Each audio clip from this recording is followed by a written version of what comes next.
Hey everybody, it's Matt from You and Your Horror Movies, and welcome to day 10 of my 31 Days of Horror. Walk around that. Alright, so I'm bringing you a Shudder exclusive from 2020. I kind of like how Shudder is actually releasing their movies onto physical media. A lot of times people don't have Shudder, or if it's a film that you really like, and I know a lot of times Shudder doesn't take stuff down, but you never know. It's always a good idea to have that, especially if it's a film that was very enjoyable. Like the one I'm going to review for you today called Anything for Jackson. So Anything for Jackson is about these grandparents. There was a car accident that pretty much killed their grandson and it left their daughter paralyzed in a wheelchair. When she fully recovers, she can't deal with it anymore. The granddaughter decides to commit suicide. She's in a battery operated chair, and I think she falls down. I think they have an elevator shaft in their house, or I forgot exactly what. But she commits suicide. So the grandparents are grief stricken. They want their grandson back, and they're trying to figure out how they can do it. So they turn to the dark arts, and now they got to find a suitor to get to do a reverse exorcism, pretty much. So the grandfather here, he's been in a bunch of stuff. He was Death in Supernatural. He was in Ejecta. So he's been in a bunch of horror stuff. He's a doctor. He works with pregnant women. So he finds this one woman who happens to be pregnant, and she's young. She has no family. They're trying to get away from her family. No ties who the father is or anything. I think she wanted to get aborted, so they figured she'll be perfect.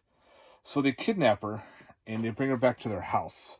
Tie her up and everything. They said, we're going to take care of you. It's okay. We just want you to have this baby. And, of course, she's like, I don't want to have the baby, but they're insisting. And the grandparents' friend is this weird guy who's, like, supposedly in heavy metal and everything, has this so-called book that he got from eBay to summon demons to possess the girl's fetus. And this is to bring back Jackson. They want to bring the soul of Jackson back into this womb. Because supposedly in this household, there are souls trapped. And of course, it requires more of sacrifices. It requires more death. So certain people are starting to get killed off in this movie too. And their souls are being trapped inside. The woman here can see the souls of certain people, see how they died and everything, and she can kind of communicate with them, which was kind of neat. So pretty much something goes wrong, of course, with these reverse exorcism on did really Jackson come back to life, or did something to resemble Jackson come out? So I'll let you go with that.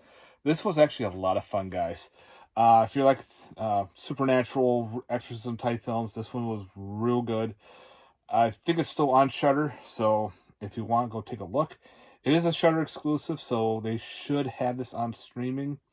But again, when I saw it, I had to buy this movie. I had a lot of fun with it, and a lot of times too, there's no real special features. Yeah, just no special features at all. I don't remember. Usually when I watch it, I watch quick and then go from there. Usually they have a couple trailers on there, especially for Shudder films. But there's your back. A stellar cast, well done storyline. I like how they do the whole reverse exorcism where they want the soul back into this woman. They figured she's gonna give birth. Let's swap pretty much souls. Swap the soul of the kid that's still being born, supposedly, because it's still a fetus, it's still a vessel. So they figured swap it, get the other one in, and go from town, and then the old couple will be happy because they have Jackson back, and they want to re-raise this child as Jackson.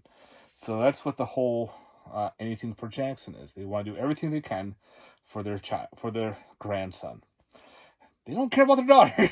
It's like, whatever. I thought that was kind of interesting. And thought that was kind of odd too at the same time, but there was some cool shit going on with this. Again, some of the kills were very interesting, and the doctor he has to dispose of the body, so of course he has to deal with that. The house was actually pretty neat too. It was designed. I think she was the architect. I know he was the doctor, and she designed this house to, soundproof. It's got elevator in and out. It's got a lot of weird shit going on, but it's a very rich house. It's big, so they have it designed so, of course, if the person screams, they can't hear.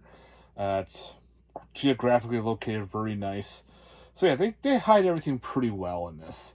So I thought that was also well done. So again, if you like demon type movies, possession films, I highly recommend this flick. Anything for Jackson. Rotten Tomatoes gave it great, but I don't go reviews by those. A lot of times they say it's awesome. Sometimes it sucks. But it's an opinion. You never know. Sometimes one opinion is better than another, and some be like, fuck it. I'm going to watch it anyway. And that's what I did, and I'm glad I did. So guys, definitely recommend Anything for Jackson from 2020. If you've seen it, let me know in the comments down below your thoughts on this one. And stay tuned for some more horror, guys. Have a good one. Peace.